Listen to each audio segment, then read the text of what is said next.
Let's talk about deranged conspiracy theories. There is a popular and nutty conspiracy theory that resurfaces constantly on Board Game Arena, that the site has rigged the dice rolls in games from Yahtzee to Memoir 44 and a host of others, always to the detriment of the person who is posting and to favour particular groups the poster does not like: paying members, staff, top players. Obviously, this is nonsense. But it's also not new, and it's not to do with people distrusting computers. There is a much older conspiracy theory that's been doing the rounds with regard to physical dice for decades. That is, that the dice wargamers use are not properly balanced. I'm fairly sure the people who originated the idea were shilling for the sale of casino dice. How do I know this one is a conspiracy theory? Well, because while it's possible that dice may not be properly balanced because of something to do with their manufacturing, these supposed tests always come to the conclusion that every single die is always not balanced in such a way as to roll badly in the game the player is playing, despite the fact that in some games you want high rolls and in some games you want low rolls. Apparently, the dice alter their balance in between. There is a technical term for the people who originate these ideas. They're called liars, and the people who listen to them, they are called idiots. And the internet has not helped with the number of liars or idiots. But that's not really the topic for today. Today I want to look at why people are susceptible to this sort of nonsense, because the people who believe this are just doing an extreme version of something we all do, with substantially less common sense and critical thinking skills, but still, a tendency that we all have, just taken to an extreme to lead to these conspiracy theories. And so I think understanding that will almost always make you a better player of any game that features dice. And the reason that this occurs is because independent probabilities are weird. They are deeply, deeply counterintuitive. And that's what both dice and random number generation that simulates dice are trying to produce. The technical term is stochastic. They are modelling independent probabilities. And in almost every aspect of our daily lives, there is an important feature about our experience, namely that past events are a guide to what will happen in the future. If the bus is always early to your stop, you will start turning up early because you, quite reasonably, expect it to carry on being early. It was early in the past, it will be early in the future. Past events are a guide to future ones. But that's not how independent probabilities work.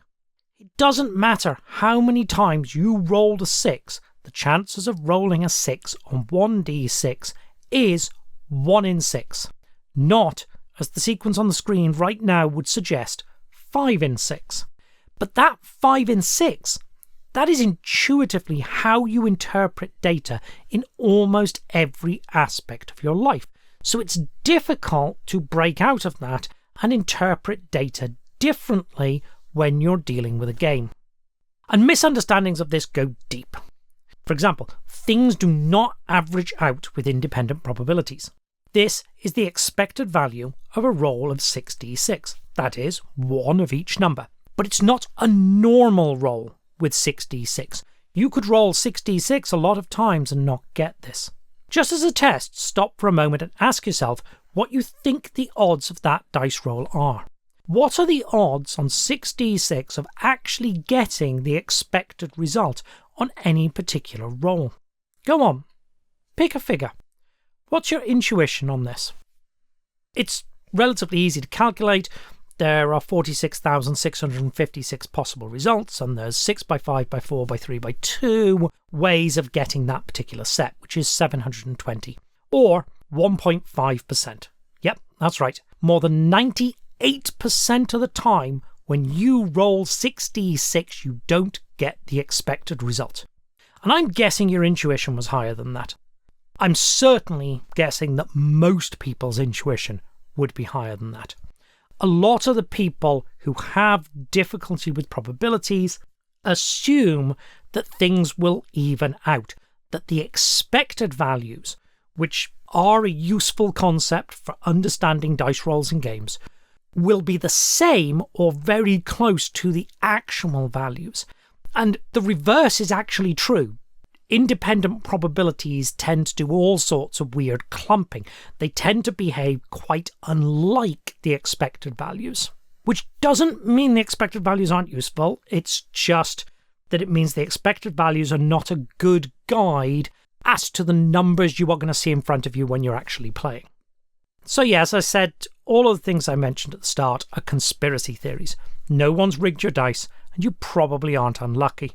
And knowing that is important, and I'll come to some lessons I think you can usefully draw from a good philosophical understanding of how randomness works.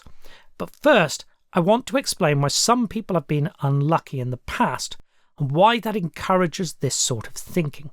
And it's to do with something called publication bias.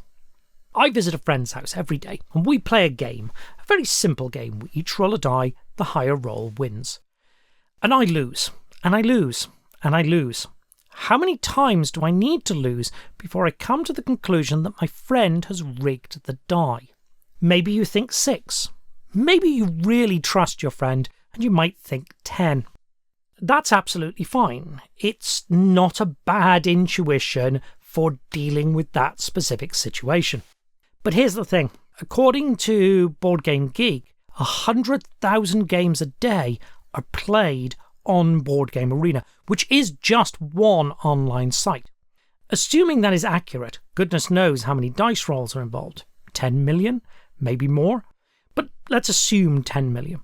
For the moment, we're going to be talking about the kind of artificial, simple opposed odds roll I've just used as an example.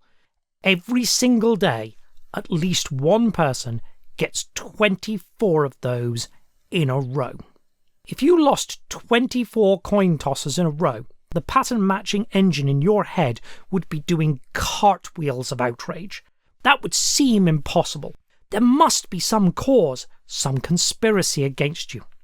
And yet, it happens to at least one person every single day.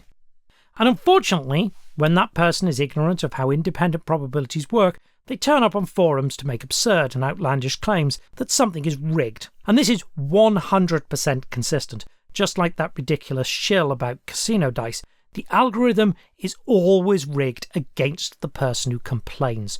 No one ever shows up to complain they rolled nothing but the numbers they wanted. And that brings me to the first of the lessons I think you can draw from this. You tend to notice bad luck more than you noticed good luck. Ask around at a club you're a member of, because independent probabilities do work the way they do. People who have in the past had good or bad luck will be evenly distributed. But player perceptions won't be. You will find more players who believe they are unlucky than lucky. Most players will also confuse having had bad luck in the past with being unlucky. Remember, in independent probabilities, past performance is not a guide to future events. It does not matter how bad your dice were before today, your chances of being luckier or unluckier than your opponent in the next game you play are exactly the same. And this perception problem is not healthy. It clearly makes players who believe it unhappy. I've met more than a few. And their moaning makes everybody else who plays miserable.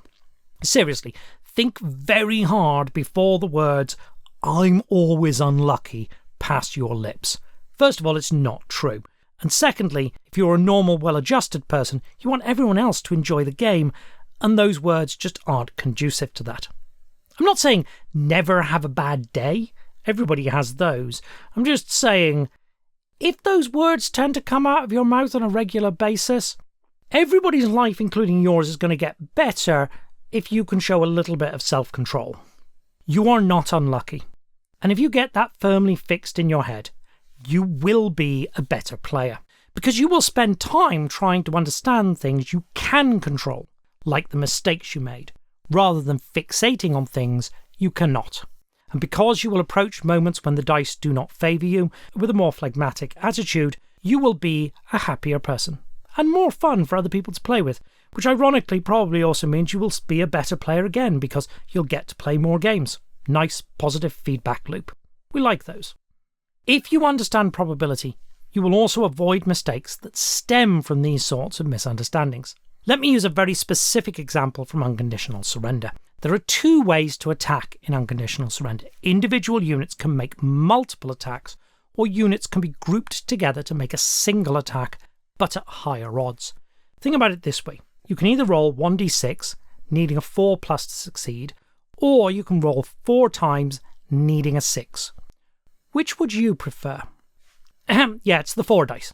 3 dice would be slightly worse, 4 dice is going to be slightly better. The rule of thumb, if you don't already know this, is that the actual odds are slightly worse than the sum of the individual probabilities. But it is very common to see players with poor understanding of probability and the negative mindset I've been talking about favour the 4+. They incorrectly perceive themselves to be unlucky, so they attempt to mitigate the risk by picking a single good odds roll, which causes them to perform worse, because the odds on it are worse, which they then blame on the dice rather than their poor choice, and so the negative feedback loop goes. A second philosophical point that comes out of getting a proper handle on independent probabilities is that there are, if you play games with independent probabilities, going to be games you cannot win. Not because the game is unfair, not because your opponent is better, but because the dice just aren't going to break your way. And the contrast I often make is with chess. In chess, when I look at my opponent's move, I will ask, what is the best move my opponent can make in response to this? And I will condition my play around the assumption that that is what will happen. You cannot and should not play a game like Memoir 44 in that way. There is just no point in asking yourself, what do I do if all of my attacks miss? Yes, sometimes, in this particular case, 1 in 64, that is going to happen. But if those are the dice you roll, you're going to lose whatever decision you make. When you play a game with independent probabilities, especially outcome probabilities like most war games, you just need to discount a certain proportion of possibilities. You need to say to yourself, if my luck is that bad, I'm going to lose no matter what I do. So that just simply should not factor in my strategy. Likewise, the reverse is true. In chess, you would never put a knight slightly out of position on the off chance the opponent blunders and gives you a fork. But in a game with independent probabilities, having a piece ready to exploit a lucky roll isn't putting it out of position at all. It's putting it exactly where it should be. Anyway, enough for me. If you have any thoughts on how to psychologically approach the peculiarities of independent probability games, please do share them in the comments. For now, here endeth the lesson.